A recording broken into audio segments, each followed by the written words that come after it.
do a VE World War II recipe because I'm doing some VE workshops, so we're going to be doing 3 recipes there, but this is a really famous recipe. So this recipe was made from just vegetables, and the reason for this is there was a gentleman called Lord Woolton who was the Minister for Food during the war, and he actually made the ration books.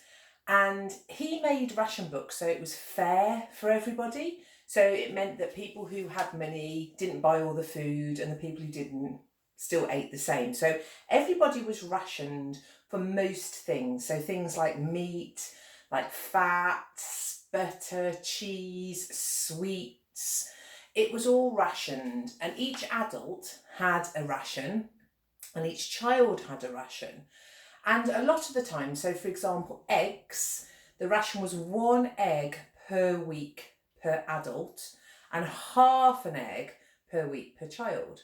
So of course you can't do much with that. So what families used to do was to get all their rations together, and the mums then usually made the food for the family using the rations all together. Now, at the end of the week, there tended to not be any of the good stuff. So all the meat had been eaten, or the cheese had been eaten. So what they tended to do was to make things out of ingredients that they potentially were growing. So a big thing in World War II was what was called Dig for Victory. So this was what the Lord Woolton encouraged people to do, was to transform their gardens into vegetable patches, so that gardens would grow things like potatoes, carrots, onions, and then they would have those vegetables in addition to their ration books. And they also use those vegetables to swap with other people. So I know that my grandmother, who used to be a land girl in World War II, so this is why I'm wearing an outfit like this, because this is what land girls used to wear, and land girls were the ones that used to dig up all the vegetables on the farms, because all the farm hands had gone to war. So she was a land girl, and she used to grow her own vegetables, and she also had chickens. And her next door neighbour had pigs and a cow.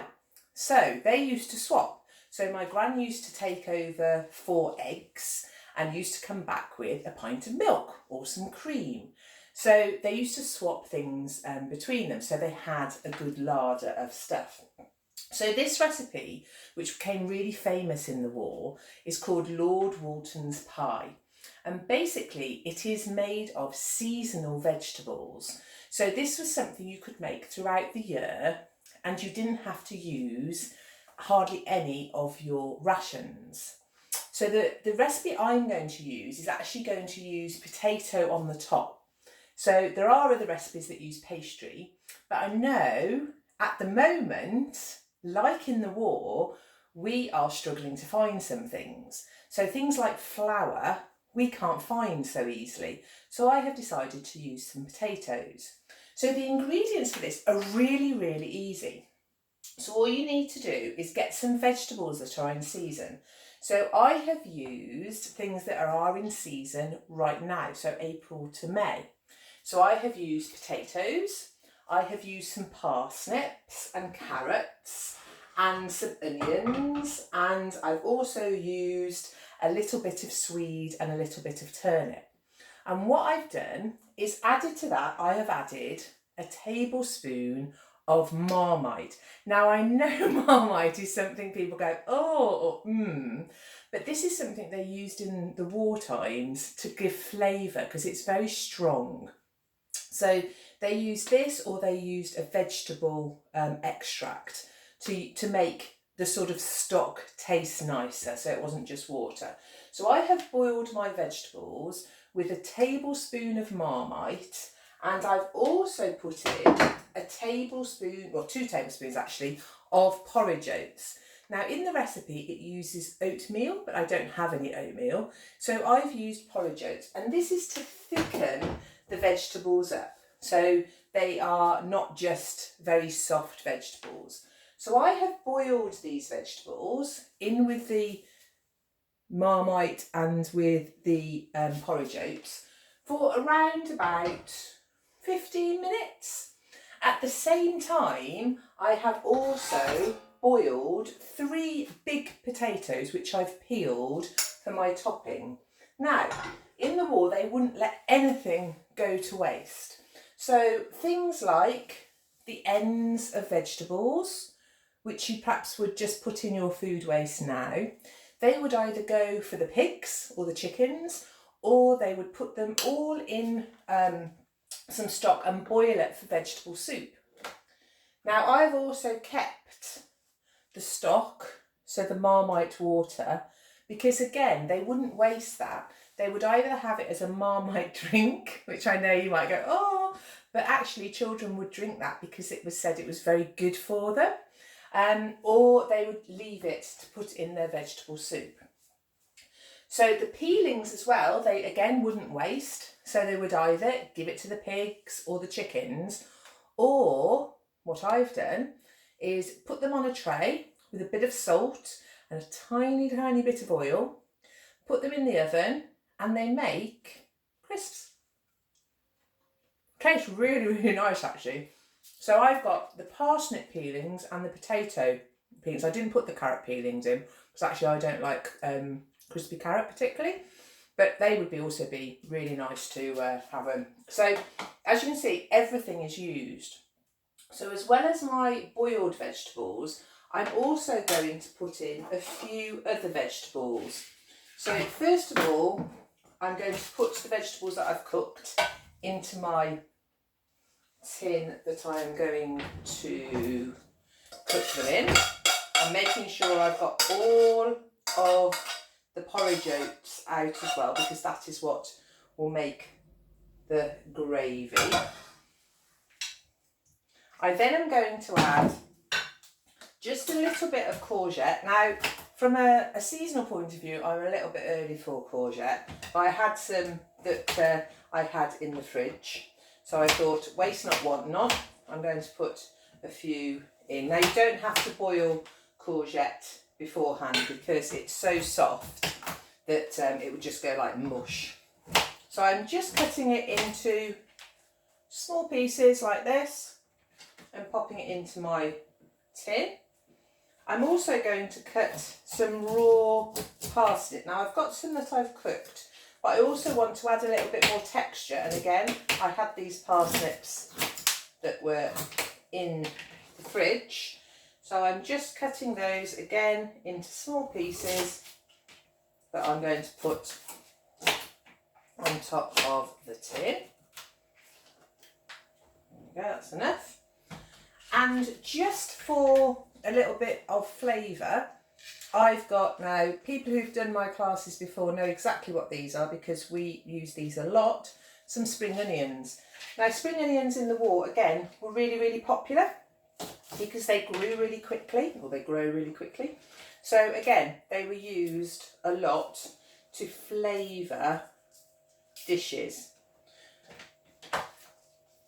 Now again, I am going to put the ends into my pot that I'm going to make a vegetable soup with.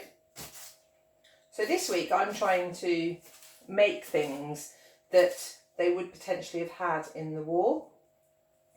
So for tea today, I am doing a stuffed jacket potato. So potatoes were really, really common in the war because again, they used to be able to grow them themselves, and they had a little character that they used to use on a lot of posters called Potato Pete, and Potato Pete used to pop up to remind children that vegetables were really good to eat. He was also joined by Dr. Carrot as well, which was another poster. I'm going to add 2 or 3 tablespoons of the Marmite stock just to make it like a gravy. Otherwise it's just going to be like roasted vegetables in the tin.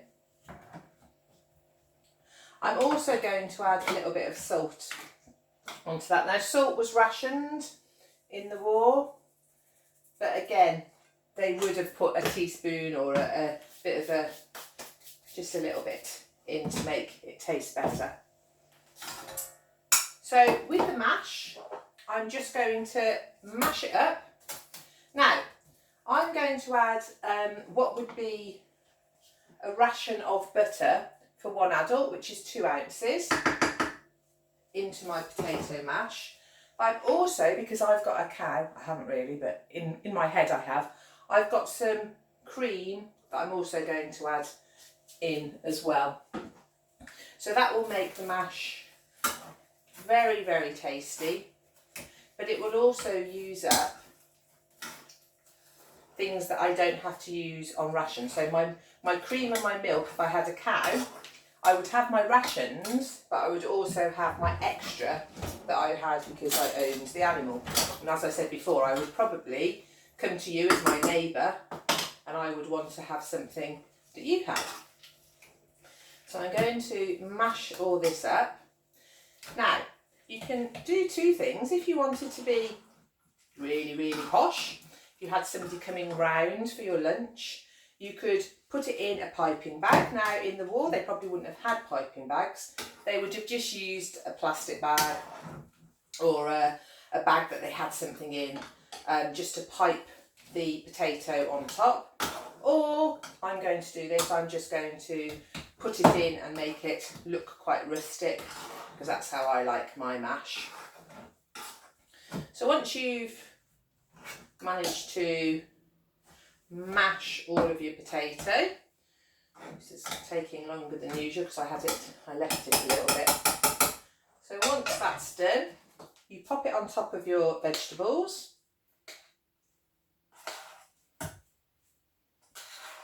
Like that. Now this is a really easy one that you could do. And you could actually do this, if you wanted to, as an accompaniment.